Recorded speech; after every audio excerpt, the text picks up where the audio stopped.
Even on vacation. So there we go. Great. Even on his vacation, he's working, huh? Well, a little bit. He's going to run the Conservation Commission meeting from his parents' house in England, Oh, oh, wow. Oh, that's right. Yeah.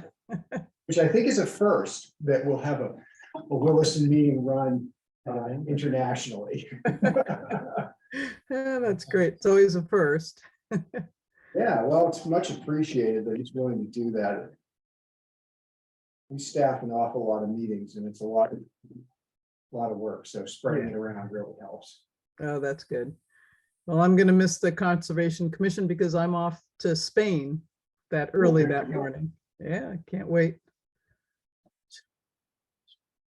I've been waiting for 2.5 years. Wireless. Capital W, $2 signs for the S's.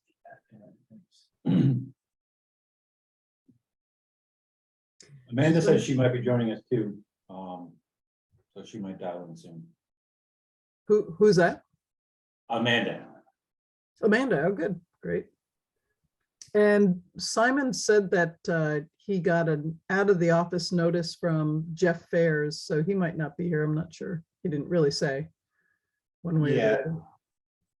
Sounded like he was thinking that Jeff wouldn't be here Oh, okay, yeah. based on what he saw. And I don't know about Danielle. I'm just trying to pop into my email. I'm on a different machine because mine's.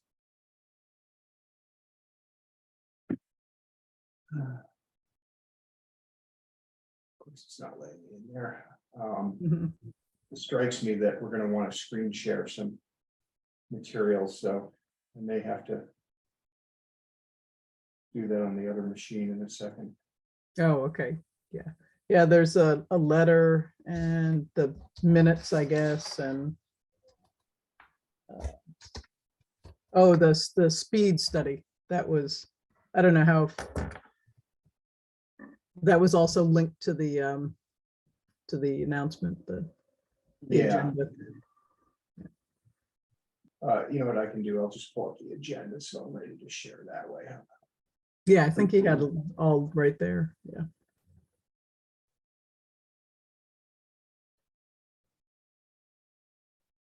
So it sounds like we're going to get over an inch of rain. Do you think that's going to do some damage to the trail or just get the trails wet, or do you think they're fine? We've had inches of rain before. I think even Yeah. recently. I think the rain was missing, actually. Yeah.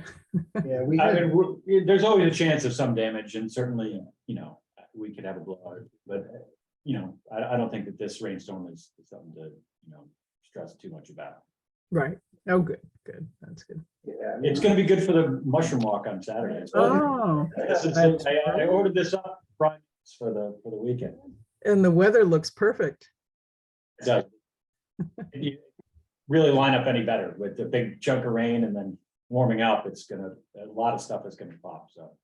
Great. we 2.1 inches in Williston a couple of weeks ago. Yes. Post office parking lot flooded significantly, Oh, wow. so. There was the one in late July too, right? I think 2.5 inches in an hour.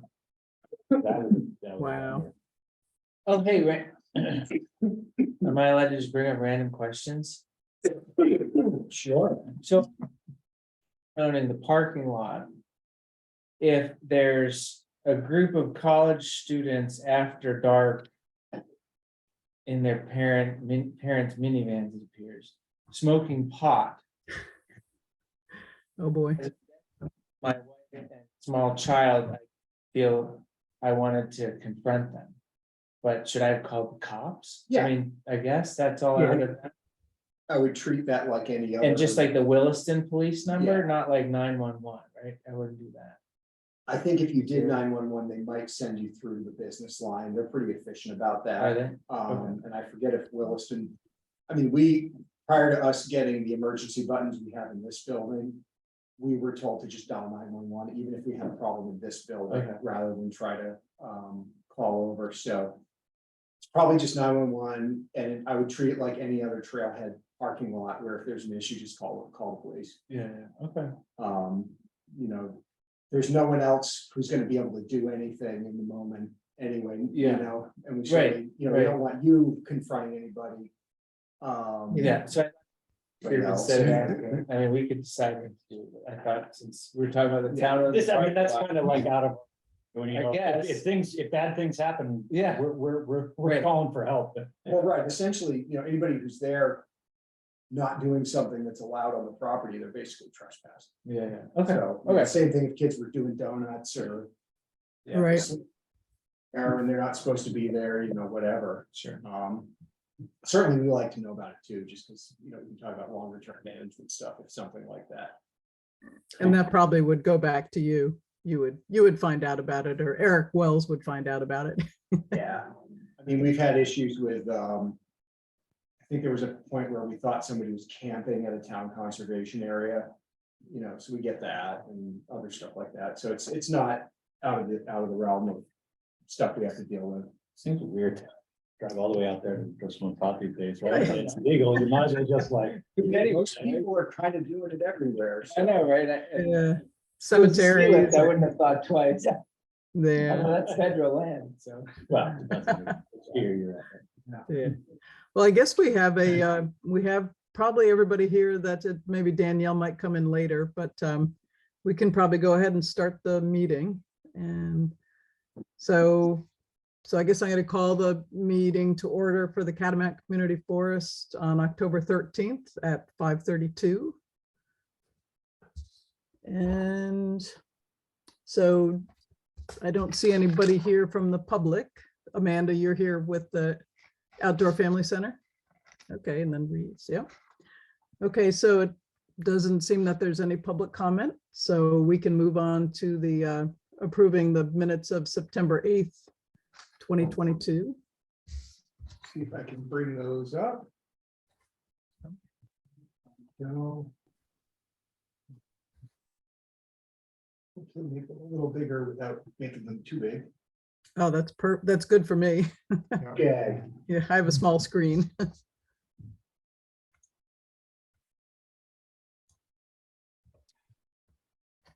I read them. They were very thorough. Yeah.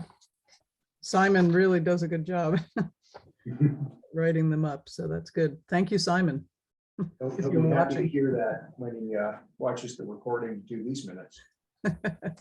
That's right. Just because it's mentioned here, Peter noted that COFC would remove the defunct light fixtures. I mean, like, there's been an evolution since then. I think maybe it's fixable. So just. Well, 'cause it's not it just was- fixable, some of it actually works. Oh, apparently. okay, so just because that was noted here, I thought. I don't think we have to amend the minutes. I just thought I'd share that with the group. Maybe there's hope to get the lights back. Yeah, there's strong hope that we're gonna do that. Awesome. No, that's good. Yeah, maybe next meeting you can give an update on that. Yeah.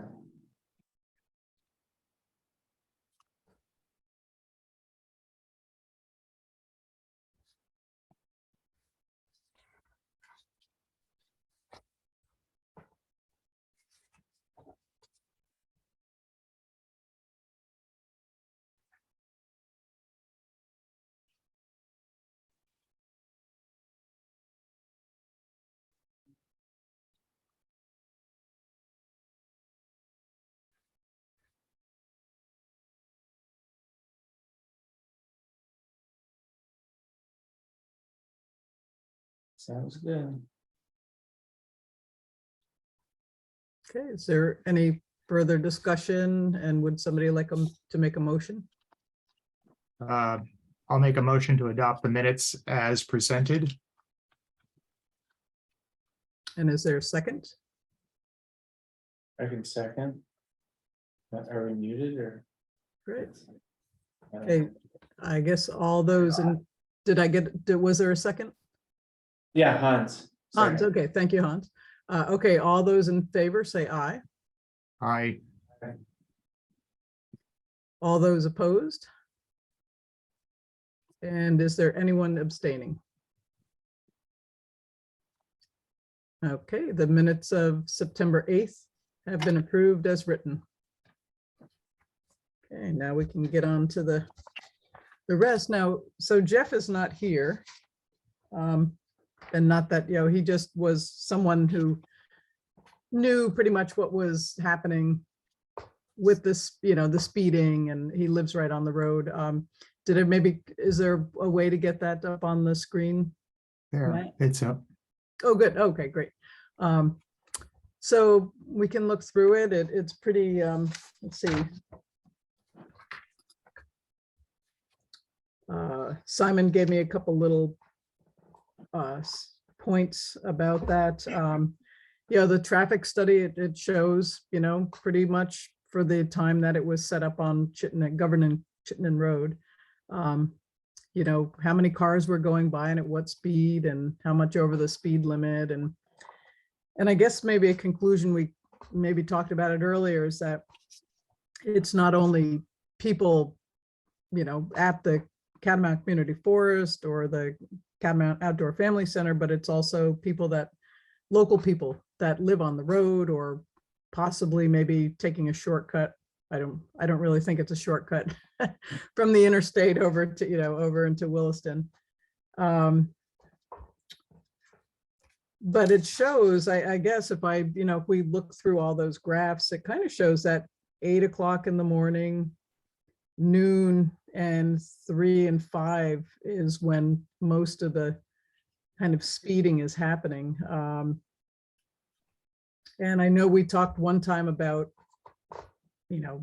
posting on social media, the Facebook pages and the website for the outdoor center. I think Hans mentioned maybe making a small sign as people are exiting, just a reminder for folks to, drive the speed limit, or however we would do the wording. And the other option was to put in a permanent sign like there is on North Williston Road, where it shows the speed that you're going. But what are some ideas? What comments do folks have about this? I mean, my comment would be the volume of drivers 8, 3, and 5 are higher. Proportionately, whether the proportion of speeders are higher, without having a calculator in front of me, I don't know how to do that. But Right. like proportionate, it might just, is it proportionally higher? I mean, like 50% of drivers at the 2100 hour, 31 drivers, half of them were going faster eastbound than the speed limit. Just Or way faster. Oh no, this is only graphing people that are over. Oh, okay, so I misunderstood. But what's the proportion? We don't have the denominator.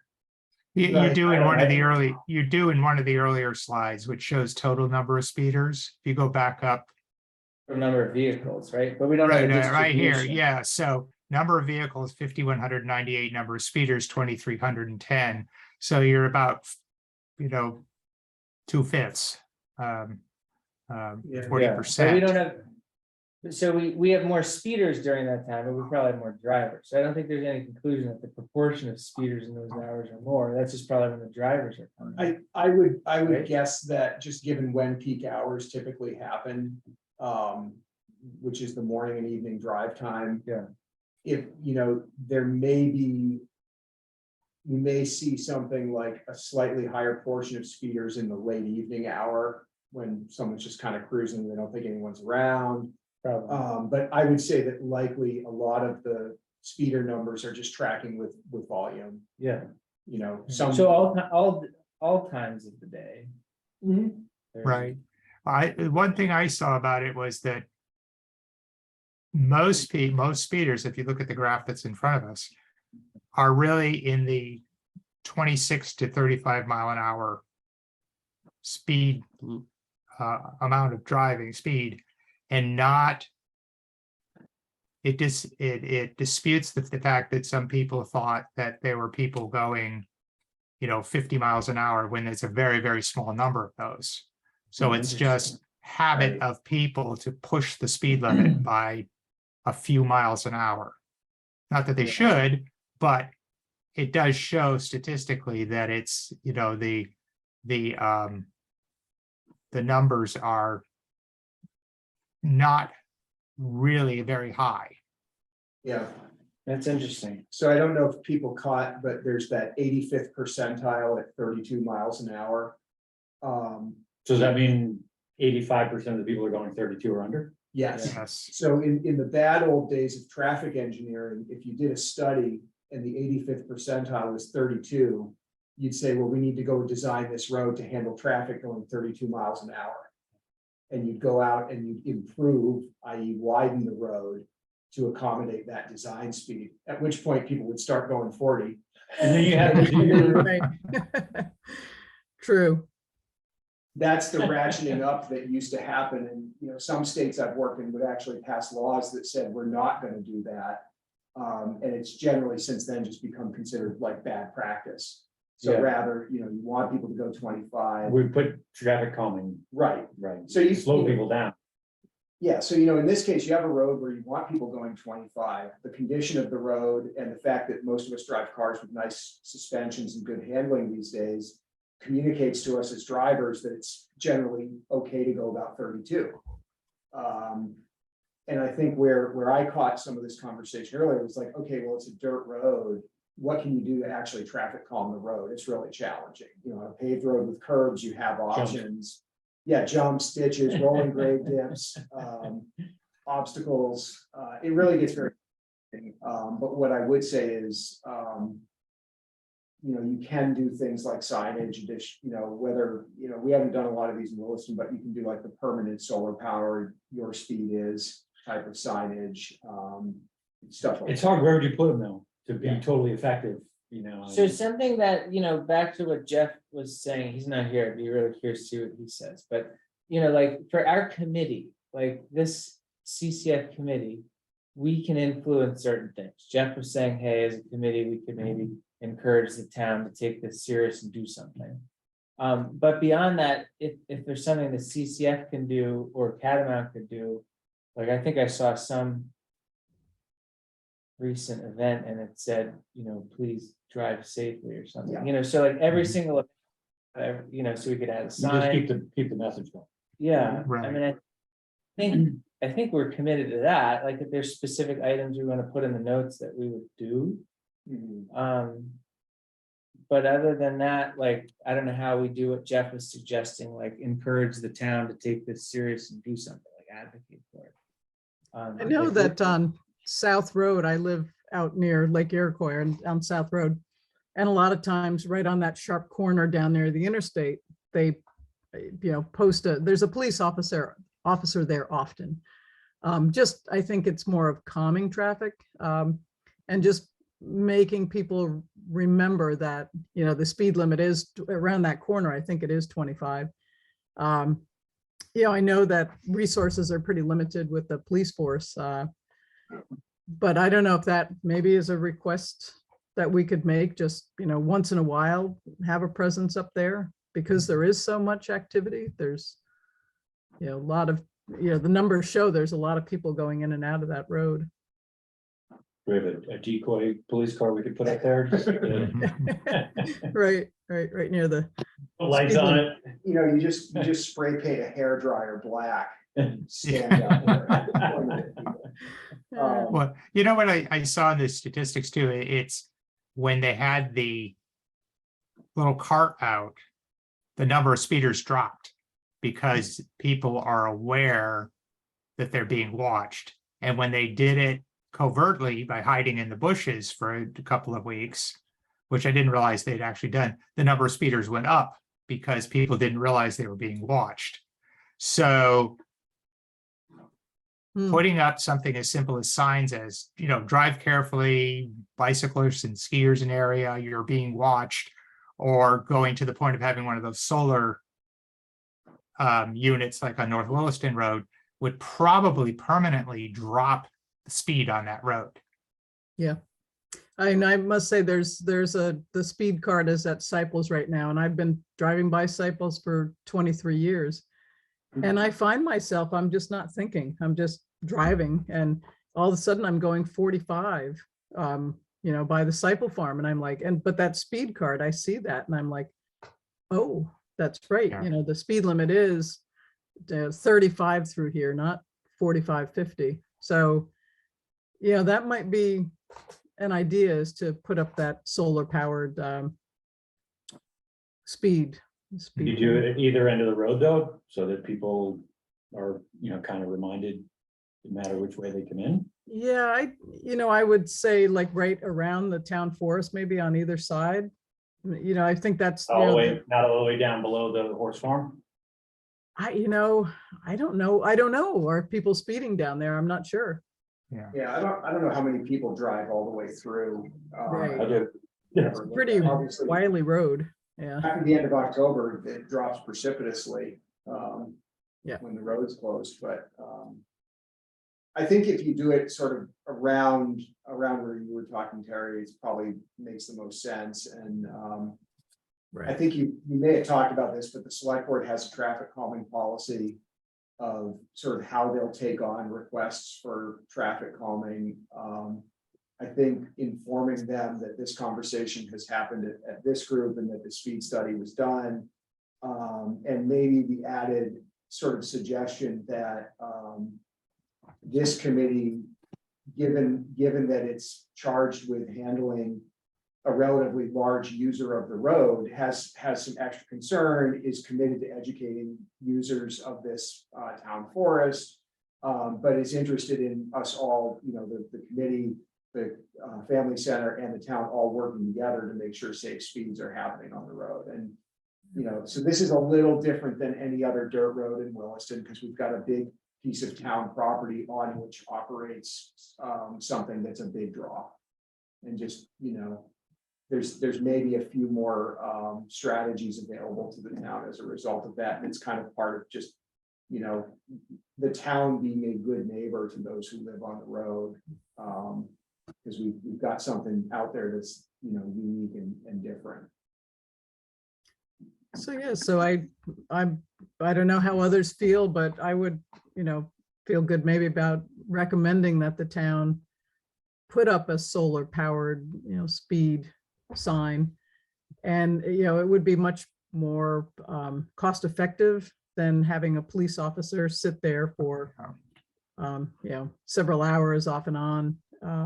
And like I said, the study shows that when the tracker was there, people slowed down.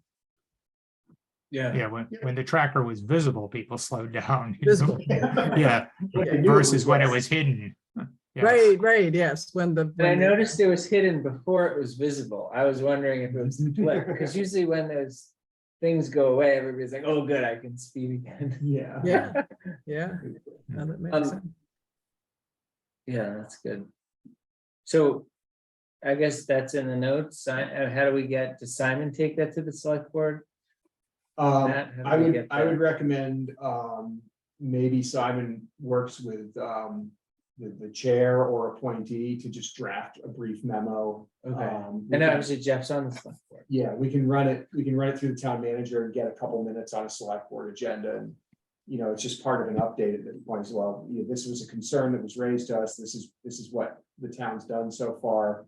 This was what was discussed and recommended, and it's just a sort of a reporting to the board about that. Good. Yeah, I think that would definitely be workable. And when Simon comes back, we can, and maybe Jeff can have some input too. And then they would have to decide where the signs would be put on the road. But I think, yeah, definitely. You don't want to go all the way down to the other side of the horse farm. I think that's, a lot less traffic, and especially it's only partial time of the year, so. Great.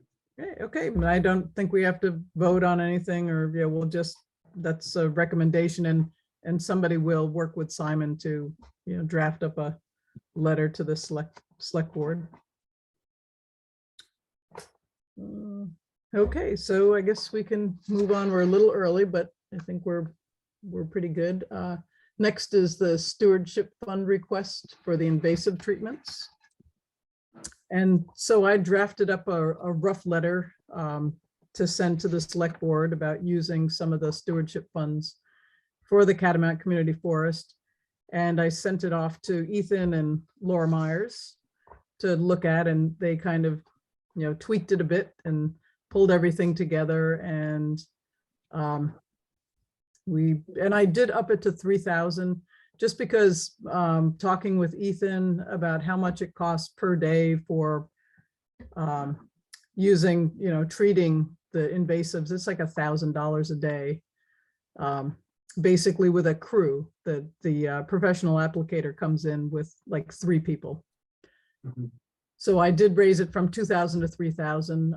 It doesn't, I'm not positive about this, but I don't think it needs to be used like within a year or a fiscal year or anything. It's there available to treat. But, Ethan, we got a couple of good points in there, and, he's, wrote the forestry management plan, and he is very, really convinced, he knows that the invasives are pretty bad out there, and if given a chance to flourish, i.e. logging, once they start logging, it's going to create open spaces, and that will just, give the invasives a boost, to grow and outcompete the native plants. So do folks have any comments or see anything that they would like to add to that letter?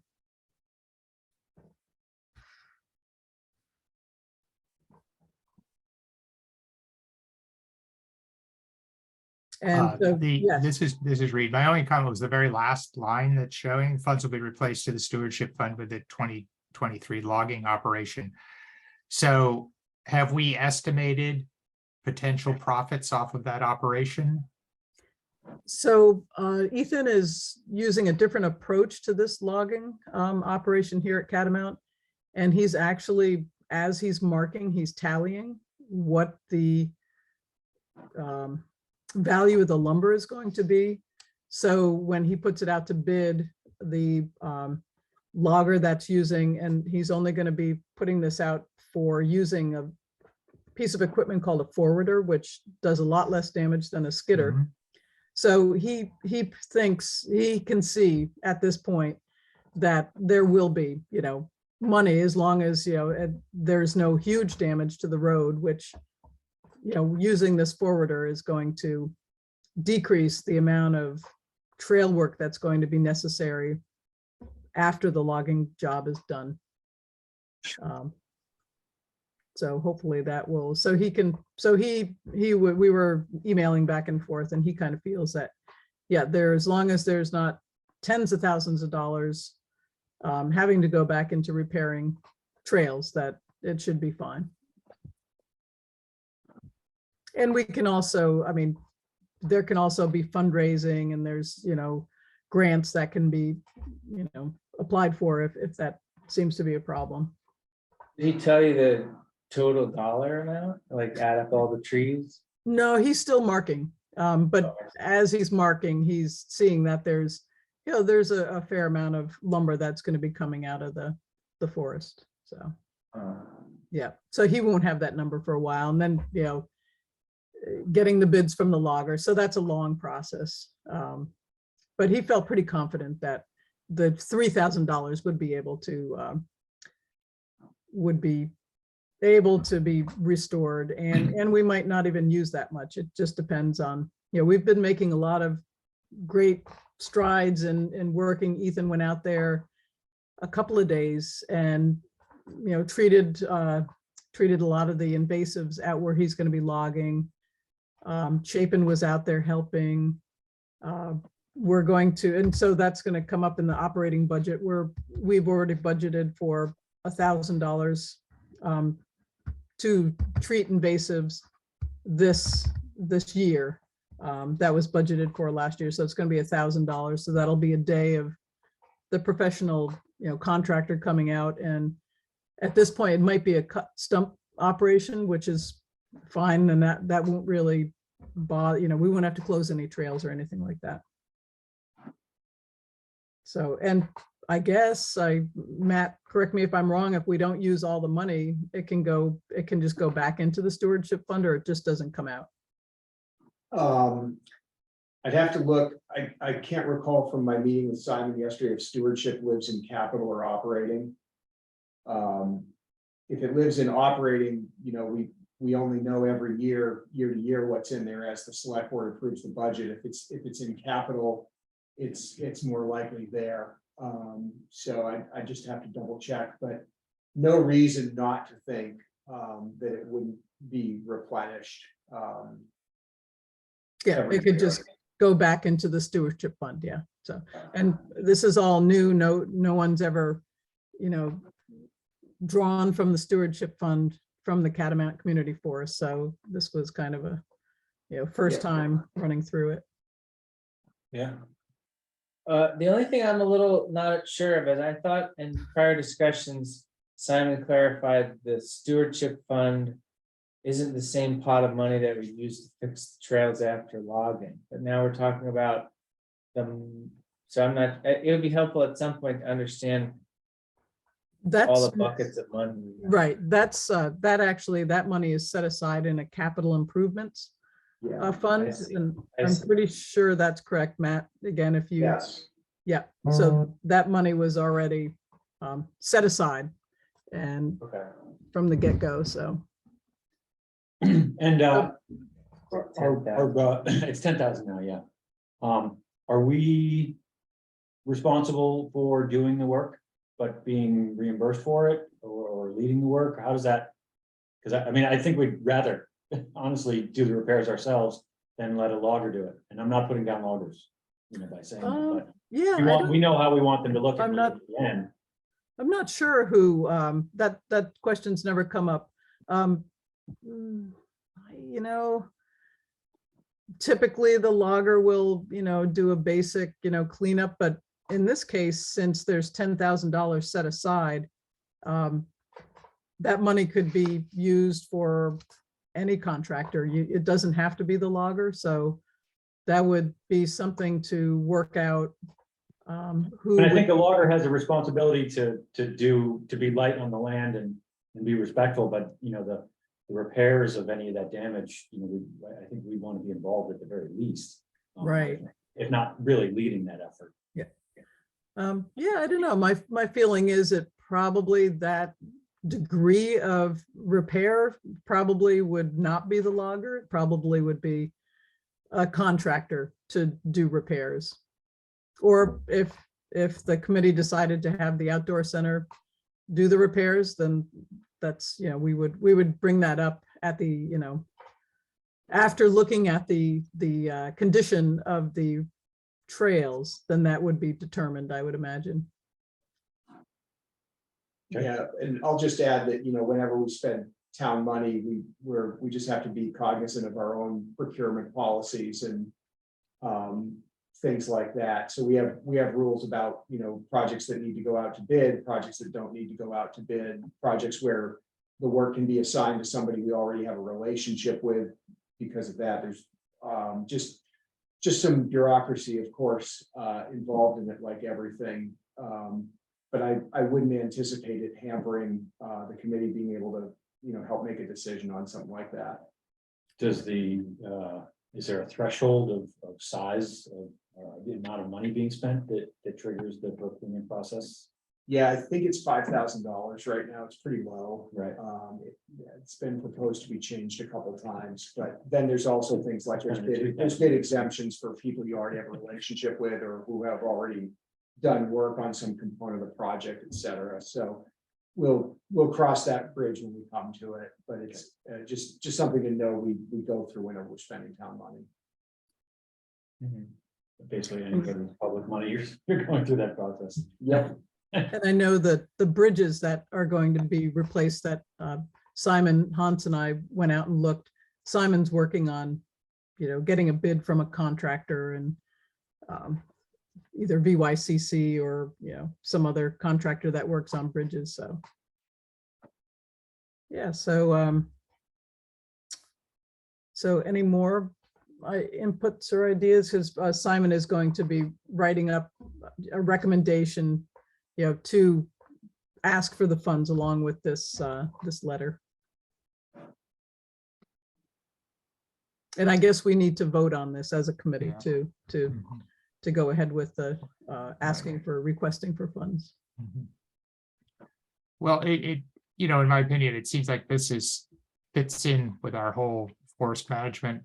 Where, I mean, we've got another invasive, you know, hands-on program going on the 30th, and it's not free, and there's a lot of them out there. So spending the money to have somebody come in and do it more effectively than a bunch of us out there for a couple of hours, it seems worthwhile.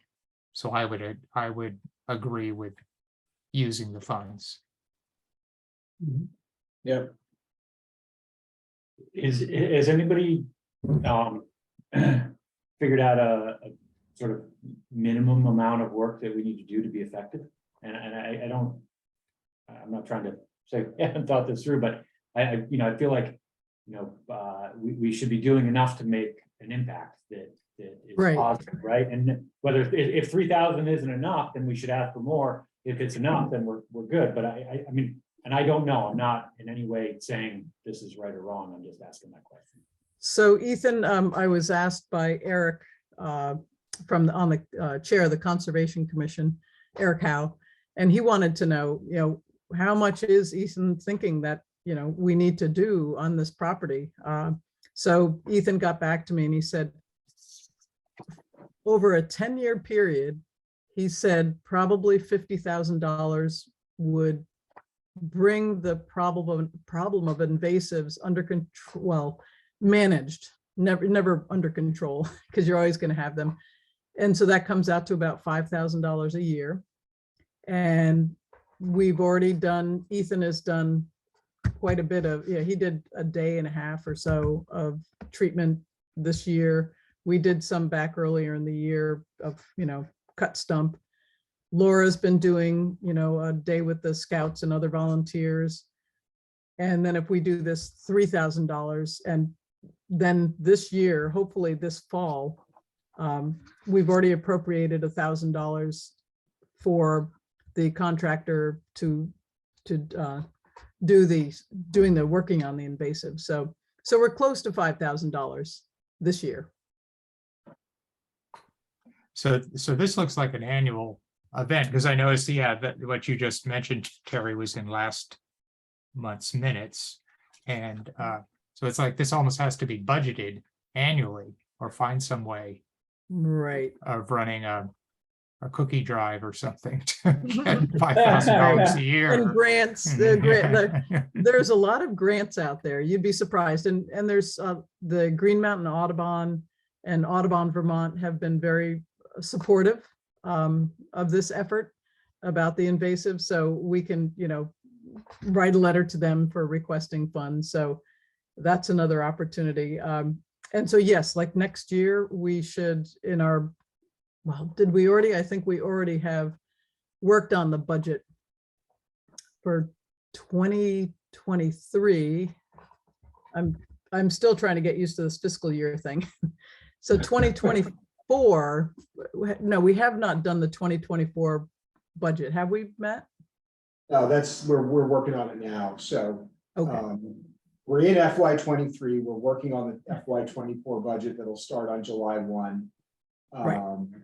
And we're working on it right now because it'll be reviewed by the select board over the winter and, become part of town meeting in March. So we're Okay. always living 9 months in the future. Into the future. So probably in a future meeting, we will start working on our budget. And we should up that amount for invasives and, emerald ash borer and all that. Mhm. So yes, so we should be looking. So that was Ethan's, estimate would be $5,000 a year for the next 10 years. So, and we would hopefully do that, through the town, through grants, through donations from, different, Audubon and places like that. And cookie drives if you want. Cookie Whatever sales. works. Okay, so do we need a motion? I'll motion Yeah. that we approve this letter to ask Simon to ask for money. Okay, and is there a second? I'll second that. Okay, all those in favor, say aye. I, Aye. All those opposed? Say no. Or opposed, and I guess there's nobody say, Danielle isn't here, but I guess we have enough votes to pass that. So if you have a quorum, yes. I think we, Yeah. yes, we have a quorum, I guess, so. Okay, this is all still new to me, so, I guess that's, the vote has passed to move forward with the asking for funds from the stewardship fund. Is that how it goes, Matt? That's just fine. We'll make it look Yes. really official. in the Oh, minutes. good. Great, good. I've got all these sorts of notes and reminders about how this all works. Okay, great. So the stewardship fund, I guess that maybe we can, I'll do that in other businesses. The operating budget, maybe we'll talk about that. So Simon did give me a little rundown of where our budget is right now. And so for this fiscal year 2023, we had $3,000. To date, we have spent $1,251. And then there's the $1,000 for invasives, which we budgeted for last year. And hopefully that'll happen this fall. And so that basically leaves $750 left in the budget.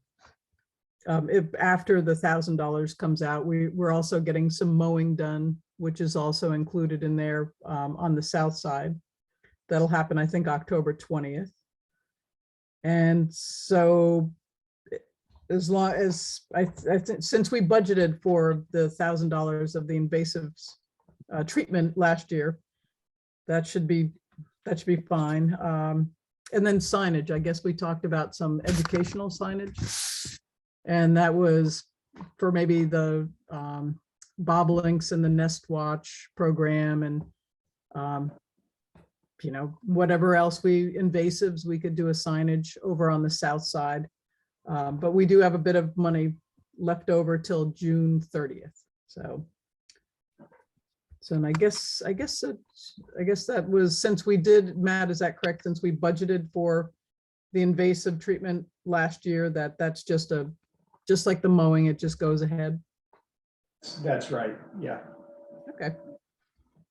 And then other signage, it seems to be, when Ethan is out there, and I think his name is Bill, the applicator for the herbicides, I guess the signage has been working pretty good. He's been taping off areas. And I don't think there's been any confusion with folks using the trails or anything. Not that I've personally heard of, and I don't, Amanda and Andy probably would have said something if he did. Good. So that's, seems to be working out well. Okay, so next on the agenda is Velco. So we had a representative from Velco come out again, just to talk about, again, more invasives. That's like really the key thing this year, is to try to get these under control. And Velco just happened to approach the town saying that they were going to do some clearing of trees underneath the power lines, and they wanted to request using herbicides this year as opposed to cutting everything and having it regrow. And so we met with, I forgot his name, Bill, was it? Or I think that might've been his name, but he came and he's been with Velco for many, many years. And Devin, who we met with earlier, she had only been with Velco since December, so she was relatively new and she wasn't quite sure of their policies. And he seemed very amenable to, taking care of all the invasives. He said that they hate the invasives as much as we do, and that they would go through and treat all the invasives and then actually come back and they would mow down so it didn't look like, after they spray the tree, they turn brown. And so they would come through and brush hog that, so you wouldn't see this like sea of brown dead trees. And they were requesting to do it in like June, I think. And then Mark Labar from Audubon reminded me, he said, oh, that's right in the, the midst of breeding season, and then the birds are nesting and other wildlife and things are also out there. And so he said it would be much better to do it in like late August, which if we did it after the camps closed at the outdoor center, that would be good timing with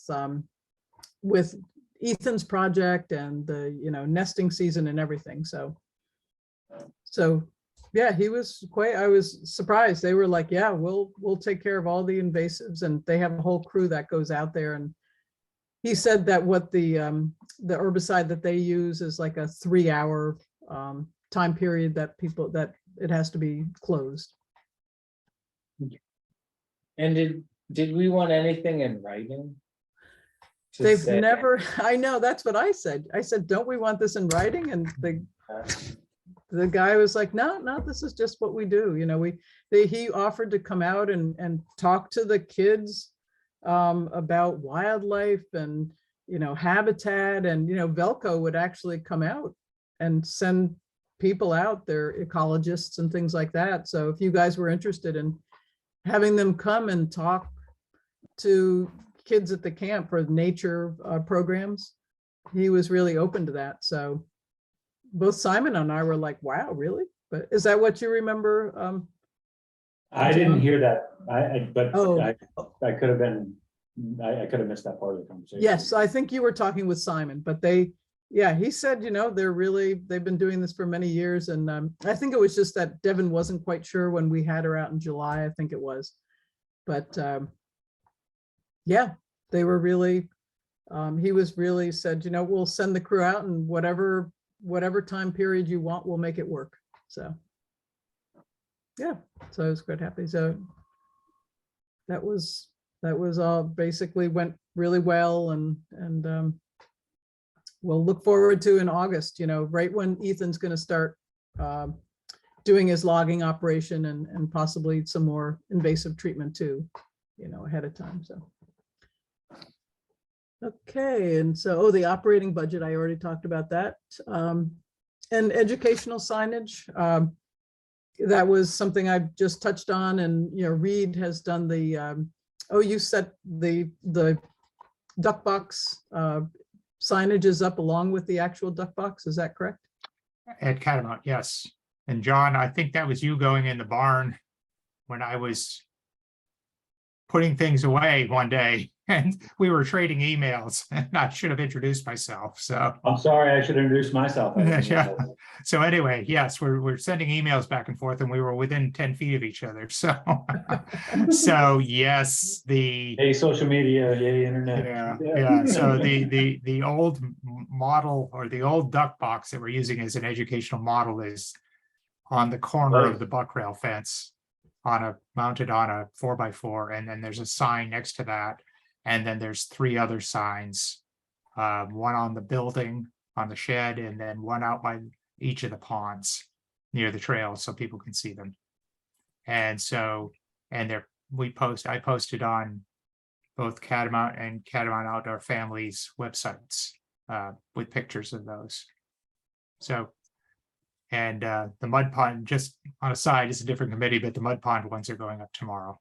So, Oh, wonderful. Yeah. You and did yes, and you mentioned that you wanted to do some for the nesting birds and the bobolinks. And now that I know how to make those signs or design them, I can help you with that. Great. That would be So wonderful. Yeah. from a budgeting perspective, they're about $75 to $80 a piece. Mhm. From the printer. We get them from the same one Ethan used for the forestry. And then the posts are $10 that we put them on, plus a dollar for bolts, so Great. you're talking about $85 to $90 per sign to put them out there. Okay, so that's And wonderful. it doesn't include your time either. No, Right. I don't charge for that. I know, but we should account for it at least and recognize that you're putting in time and effort. Well, Ethan designed the forestry ones, and then he got me to get the software that which was fortunately free, that does the sign designing, and I taught myself how to use it. So that's where they came from. Great. And I'll connect with you after I get back, like in November sometime. Yeah, And- it's a good winter project to sit there and design them. Yes. What's the life expectancy of these signs? So they're really good. So we worked with this printer called now the name, they're on North Street in Burlington, so they're a local company. The signs are 2 micro thin sheets of aluminum bonded to a foam core, and then the outside is sprayed with a UV coating so that it doesn't fade. So barring anybody running into them, they should last a long time. You can get straight sheet aluminum, and I was reading up on it, and it doesn't hold up nearly as well. So we probably paid more than we could have from another. We actually got a bid from another company out in New York who would have done these, but we went with this from this printer in Burlington, and we should get several years out of it without any problem. I'm hoping so, because they came out really well. I like the way the design we use for the duck boxes is the same template as we used for the forestry. So as people see them, they have kind of 3 columns of information and a header area. So they're very, very similar. Different coloring, but similar. Great. And it's nice to keep a consistency, Yeah. between. And all as the- far as setup, I drilled pilot holes and put a bolt through them into the post, and away it went. So they aren't hard to put into the ground. Yeah, they're pretty easy. So Yeah. Speaking of putting it into the ground, the duck box is at the corner of the fence. Yeah. There's orange tape. Did you need special approval to? do So it? we did that because we needed to get dig safe. Because I had to go down 30 inches with that 4x4. And so dig safe actually did an assessment and told us there were no underground utilities out there. So we had nothing to worry about. That's why I did it. Out in the fields, in the forest, you don't need dig safe. I'm assuming we aren't going to find utilities out there unless you happen to run into where these nightlights are out there. Yeah. We know where the cables run, essentially, Jim. Yeah, so I mean, this You is get for maps, so. public utilities, that you have to have dig safe. So Simon contacted them and they gave the approval. So that's why the orange tape was there. I It put that wasn't the there. Land and Water Conservation Fund, it was for utilities. Yeah, I guess what I was thinking was, the first year or 2 of this committee, I don't know, have we been around that? I guess you've been around that. Where are we gonna put our kiosk? Oh, no, we're not allowed to dig a hole. Yeah, so we Yeah, talked to yeah. Simon spoke to Melinda Scott, Yeah. and one 4x4 hole we gave it the okay. And I used a post hole digger Kiosk that the would've town been- owns, and I dug it two. myself. And again, we did the fence as a buck and rail, right? If we can Right, dig holes, then, we might have done a different fence. Yeah. design, So- Or we will in the future if the buck and rail disintegrates. It will, I mean, it's Yeah. not, it's not an untreated fence, it's So it gonna was sort of Right. like, hey, there's one hole, let's just go for it. Yeah. And Melinda did get approval from whoever the person was to put the kiosk in. So at Really? that point, we were ready to do it, but then all of a sudden that shed showed up, Yeah, right. and it was like, oh, let's put the signage on the shed. Yeah. So, Yeah, that's So fine it- with that. I just don't, the whole. The process to dig a hole, I wondered. and Yeah, that- it's that's- not- it's Yeah, not- but to dig holes. I mean, I don't know, right? Like, we've been It's- like anti-digging holes for a few years. We're now. worried about the shovel All of pulls a coming sudden, up. we're digging a hole. And I think that sunsets next June. Yes, it or- does. Yes, Yeah. so that we won't Yes. have to worry about it. So we can dig holes We're everywhere. We're planning hard right now. So for by that. next I week, think buck- the woodchucks have dug bigger holes than I did. So. Yeah, for sure. Okay. I actually at 30 inches, I hit groundwater. I said, that's deep enough. So, Oh, wow. so, In a well. Wow, 30 inches down, there's groundwater. Huh? That's funny. fortunately, All it's right, a- well, good. it's- So So anyway, yeah, I'll help you with any future sign designs. Great. And there won't, we're not going to put up signs everywhere. It was just No. so it was just a thought for the bobolinks that have been there for, Yeah. several years now, and the Nest Watch program, the Bluebird Mhm. boxes. Mhm. So anyway, well, great. So, that we'll talk about that at some other meetings this winter. And then I guess the update from the Catamount Outdoor Family Center. This is my first meeting, so I don't have a huge update. I have been at the center for a month now, and I've spent a bunch of time with Amanda and Andy and Jim and Lucy, Terry. I've met Ethan, really tried to, meet as many folks as I can and get my head wrapped around all this stuff. I know that's not really the Outdoor Family Center update, but it is my personal update right now, and I'm still feeling like I'm drinking from the fire hose. So I don't have a ton to update on right now. I can talk about how our cyclocross race series finished up last night and was really successful. Folks enjoyed that a lot. Our race series in general, we're working on ramping up for next year. We have a Fungi walk on Saturday that I'm leading, which has sold out now. Ooh. Actually, Nice. we could have Congratulations. oversold it. There was somebody who organized a group of their own and didn't follow our the link that we sent out, sign up here, and then they organized their own group of 20 people, and we had to be like, sorry, we can't do that. So. Sorry. But it was encouraging enough to be like, wow, there's some real enthusiasm for this. So I think we'll continue to do those and get more folks out there. So Great.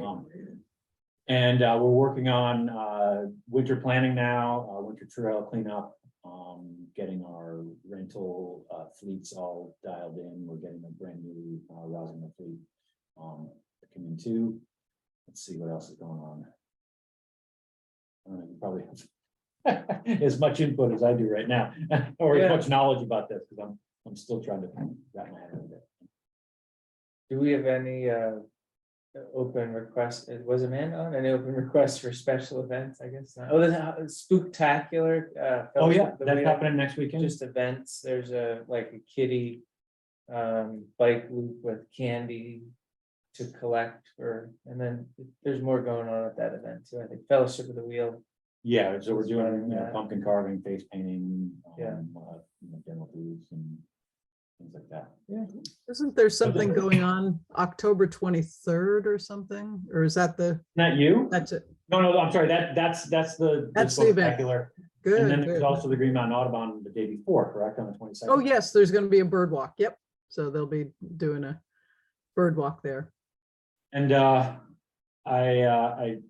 working with Amanda to have staff in the hub for a couple weekends in November, which we hadn't been doing. But it felt like it made sense to have folks there to welcome people and to we certainly see a decline in people paying when we don't have people there.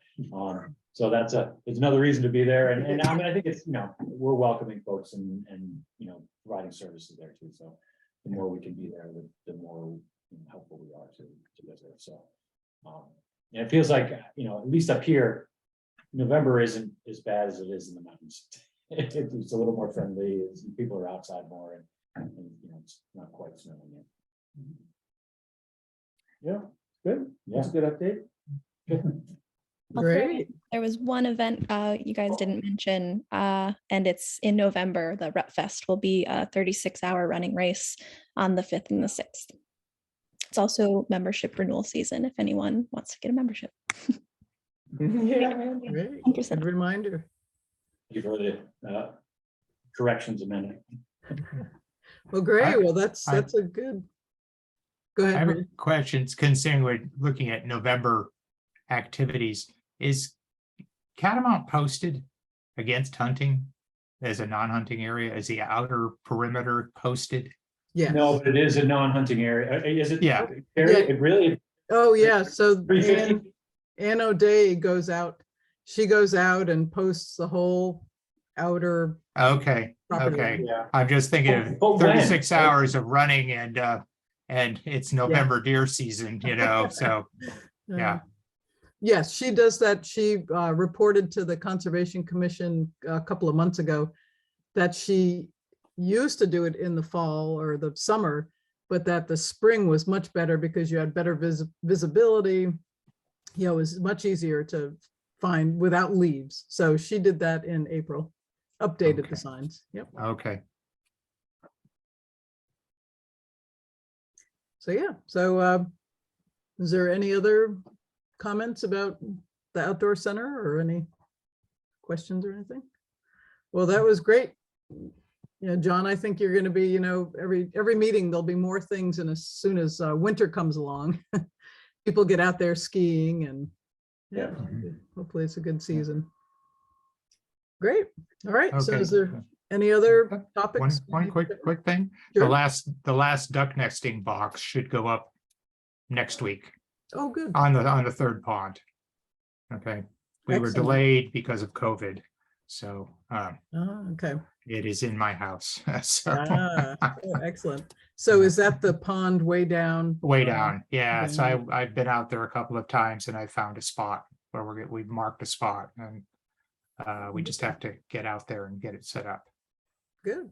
Yeah, I've been down there and, looked. I mean, when Velco had their highway, Mhm. when they were working on the poles, it was very easy to get down there. And Yeah, that's a difficult pond to find a good clear spot to get into. It's Yes. grown up a lot. Yeah. right over the But, years. but yeah. it's good for the ducks. So because they hide there. It's Good. All right. Well, boy, so we're almost right on time here. And so just to confirm, the next meeting date would be November 12th on Thursday. And I would assume, so it seems like we talked about having the meeting at Catamount again this month, but as you look out the window, it's pretty dark right now. So it gets Yeah. dark at 6 o'clock. So I think like June through September, meeting at the outdoor, the town forest, Catamount Community Forest is good, but I think once October rolls around, it's not too good. So we'll do Zoom like a hybrid again. Did you say November 12th? It's the November 10th. 12th. November 10th. Oh, I'm sorry, November 10th. You're right. Thank you for getting that. So I wrote down the wrong date. Great. And I'll connect with Simon on what topics that come up. And if you have any ideas over the next month that you would like to see on the agenda, just email Simon or I. But these, for us at least, it'll be a little bit slower during the winter, but meetings will be a little bit quicker too. All right, so my clock says 6:29, and I guess I'll just adjourn the meeting at 6:29 and see you folks next month. Okay, thank you. Thank you, everybody. Bye. Thanks, everybody. Thank you. See ya. Thanks, Matt, for Thank hosting. you. Good to see you. Thanks, Matt. Hi, Simon. Okay. Bye-bye.